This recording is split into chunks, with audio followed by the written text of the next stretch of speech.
Theme horror. আজ এক সপ্তাহ হল সিধু উত্তর কলকাতার এই বহু পুরনো মেসবাড়িখানায় এসে উঠেছে। গ্রামের ছেলে সিধু বড়ই মুখচোরা ধরনের, তার উপরে এই শহুরে মানুষজন এবং তাদের চোখ ধাঁধানো সব নতুন নতুন আদব কায়দার সামনে সারাক্ষণ সে কিরকম জানি গুটিয়েই থাকে। ফলে সারা সপ্তাহ জুড়ে তার রুটিন বলতে ওই কলেজ থেকে ঘর আর ঘর থেকে কলেজ, মাঝখানে শুধু 2 বেলা মিনিট 15 হেঁটে মেন রাস্তার কাছে একটা হোটেলে গিয়ে 2 মুঠো ভাত তরকারি খেয়ে আসা। পুরনো কলকাতার বিভিন্ন সরু গলিগালা পেরিয়ে তস্য একটা ইঁদো গলির একেবারে শেষ প্রান্তে কয়েকটা বন্ধ হয়ে পড়ে থাকা প্রাচীন আমলের বাড়ি। দেখলেই বোঝা যায় বাড়ির মালিকেরা সব জানালা দরজা এঁটে গেটের গায়ে ইয়া বড় বড় তালা ঝুলিয়ে দিয়ে হয় বিদেশে গিয়ে সকলে সেটেল করেছে, না হলে শরিকি ঝামেলার জন্য অথবা আদালতের নোটিশের জেরে এখানকার বাস তুলে দিয়ে বাসিন্দারা সবাই চিরতরে অন্যত্র গিয়ে বাসা বেঁধেছে।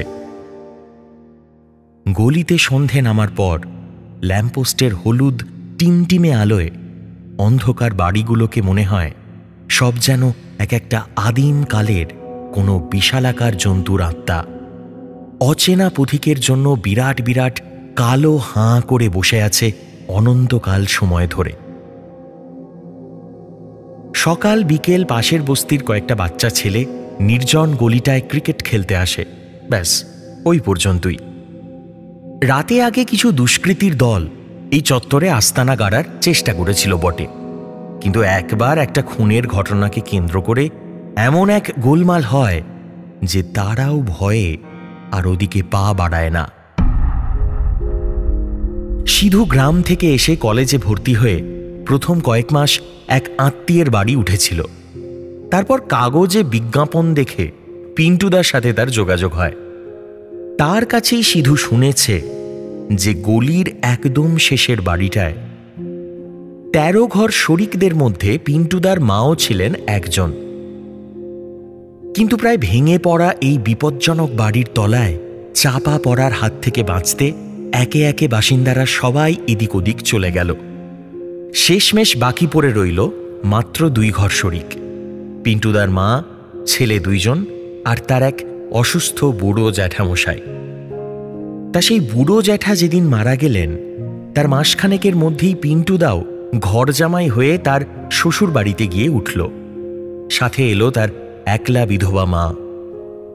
এরপরই কাগজে পিজি চেয়ে বিজ্ঞাপন দিয়েছিল পিন্টুদা, ফাঁকা ঘর দুটো থেকে মাসে যা 2-1 পয়সা পাওয়া যায় আর কি।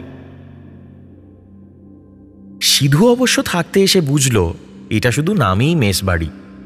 এই বিরাট গোটা 2 তলা বাড়িটায় সে ছাড়া আর কেউই থাকে না। 1 তলার একটা ঘরের তালা পিন্টুদা তার জন্যই খুলে দিয়েছিল। চারদিকে দালান ঘেরা ঘরগুলোর মাঝে একটা সিমেন্ট বাঁধানো উঠোন, তার একদিকে বাড়িতে ঢোকার মূল ফটক আর অন্যদিকে সার দেওয়া 4টে টিনের দরজা লাগানো পায়খানা বাথরুম, এবং বাড়ির একেবারে ঈশান কোণায় শ্যাওলা ধরা ছোট্ট ভাঙা বহু পুরনো একটা কুয়ো। কুয়োর ভিতর তাকালে তার নিচে কেবল ধোঁয়া ওঠা একরাশ অন্ধকারাচ্ছন্ন কালো পচা জল ছাড়া আর কিছুই দেখা যায় না। মেস বাড়িতে আসার পর এই প্রথম 7টা দিন বেশ নির্ঝঞ্ঝাটি কেটেছিল সিধুর। গোল বাঁধল 8ম দিন থেকে। সকাল থেকে সিধুর কেন জানি না বিছানা ছেড়ে আর উঠতে ইচ্ছে করে না। সে কলেজ যায় না, দুপুরে খেতে হোটেল যায় না। সকাল থেকে সন্ধে পর্যন্ত সিধু শুধু চুপচাপ নিজের খাটে শুয়ে শুয়ে এক মনে ছাদের কড়িকাঠের দিকে চেয়ে থাকে, আর তার খালি মনে হতে থাকে উঠোনের কোণায় থাকা কুয়োটা থেকে কেউ যেন স্পষ্ট তার নাম ধরে ডাকছে।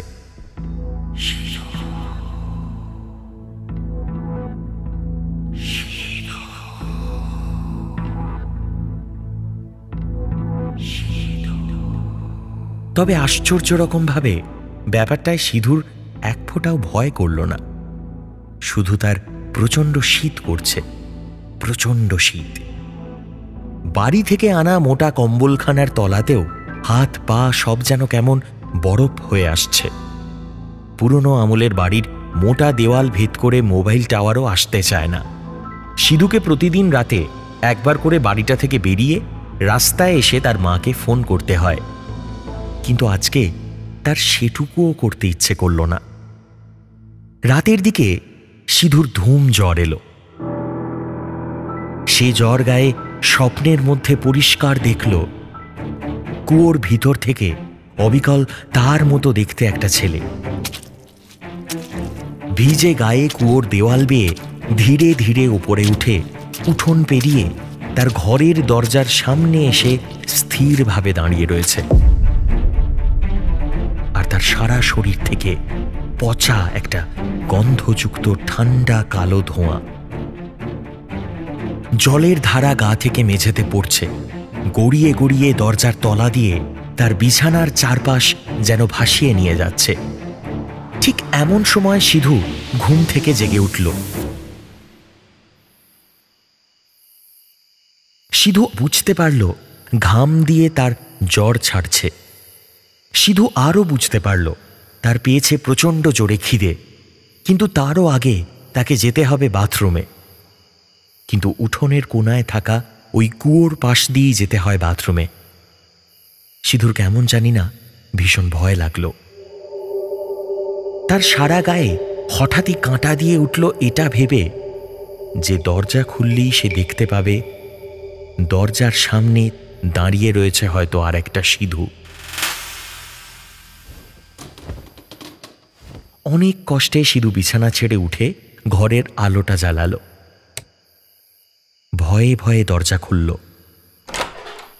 সে দেখল চাঁদের আলোয় সাদা সিমেন্টের উঠোনখানা রূপোর মতো চকচক করছে, আর বাড়ির কোনায় থাকা ভাঙা কুয়োটা একটা গুটিসুটি মেরে বসে থাকা মানুষের মতো দেখাচ্ছে।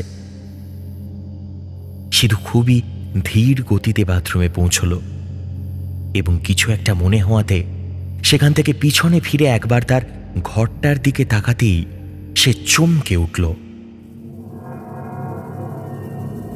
সে দেখল তার ঘরে খাটের উপরে সে দিব্যি শুয়ে আছে, আর দরজার ঠিক সামনেটায় আর একটা সে স্থিরভাবে দাঁড়িয়ে দাঁড়িয়ে সেই খাটের দিকে চেয়ে আছে। সিধুর মুখ থেকে একটা চাপা গোঙানির মতো চিৎকার বেরিয়ে এলো।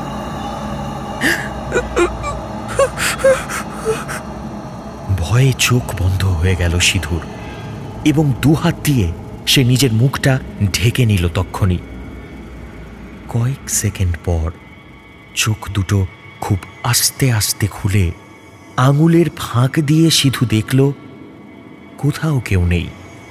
বিছানা তার সম্পূর্ণ ফাঁকাই পড়ে আছে।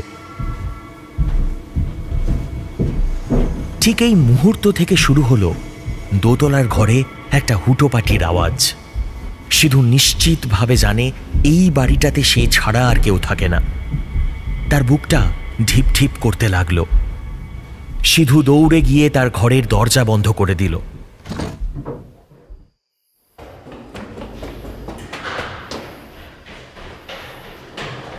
এবার যে শব্দটা সে পেল সেটা সিঁড়ি দিয়ে দ্রুত ওঠানামার এবং ছোটাছুটির।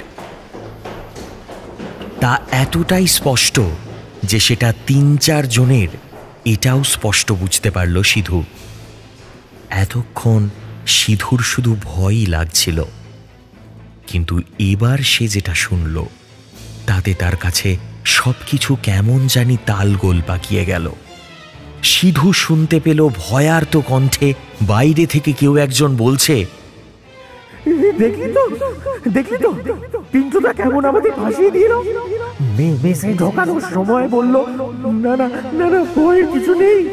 আর এখন রাত হলেই নিচের ঘরের আলো জ্বলে ওঠে, আপনি দরজা খুলে যায়। কুয়োর ভিতর থেকে আমাদের নাম ধরে কেউ একজন ডাকে। আমি আর একটা রাতও মেস বাড়িতে থাকবো না। আমি একটা রাতও মেস বাড়িতে থাকবো না। সিধু স্পষ্ট শুনছে অন্য আর একজন বলছে, এই মেসের প্রথম বোর্ডার ছিল সে। লোকাল গুন্ডাদের সাথে কি সব বচসায় জড়িয়ে গিয়েছিল। বছর খানেক আগে এই মেসেই থাকতে আসার মাত্র 7 দিনের মাথায় ওই ছেলেটাকে মেরে মেরে ওই বাড়ির এই কুয়োটাতে ফেলে দিয়ে গিয়েছিল সেই গুন্ডাগুলো। তারপর থেকে তো সেই চত্বরে রাতের বেলা আর কেউ বুঝতে পারে না। আমরা আমরা সস্তার চক্করে পড়ে এই মেস বাড়িতে থাকতে এসেছিলাম। কিন্তু কিন্তু আর না ভাই, শিগগিরই চল এই বাড়ি থেকে। এবার না বেরোলে বেঘরে প্রাণটাই যাবে ভূতের হাতে। ব্যাগপত্র সব নিয়েছিস তো ঠিক করে? শিগগিরই চল। শেষের প্রশ্নের জবাবে আর কিছুই শুনতে পেল না সিধু। বদলে বাড়ির মূল দরজা খোলা ও 3-4 জনের ছুটে বেরিয়ে যাওয়ার আওয়াজটুকুই ভেসে এলো তার কানে। সিধু বুঝতে পারছে ছেলেগুলো কার কথা বলছিল। সে বুঝতে পারছে দিনের পর দিন কেটে যায়, আর এই ঘরবাড়ি ছেড়ে তার কেন বেরোতে ইচ্ছে করে না। আসলে সে এই মেসে ঢোকার 7 দিনের মাথায় ঘটা ওই খুনের দিনটাতেই আটকে গেছে।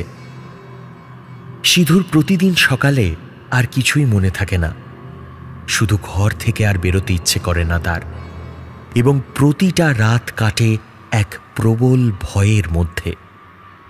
সে নিজেই নিজেকে ভয় পায়, মেসবাড়ির নতুন বোর্ডাররা তাকে ভয় পায়, এলাকার দুষ্কৃতীরা পর্যন্ত তার ভয়ে আর এই চত্বরে আসে না। কিন্তু সিধুর এইসব কথা আর ভাবতে ইচ্ছে করছে না।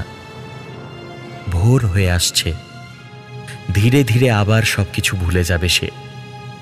শুধু মায়ের জন্য মন কেমন করবে তার। তবে তখন এই ঘর আর বিছানা ছেড়ে উঠে বাড়ির বাইরে গিয়ে মাকে ফোন করতে ইচ্ছে করবে না, কারণ সিধু চিরতরের জন্য এই মেস বাড়িতে বন্দী।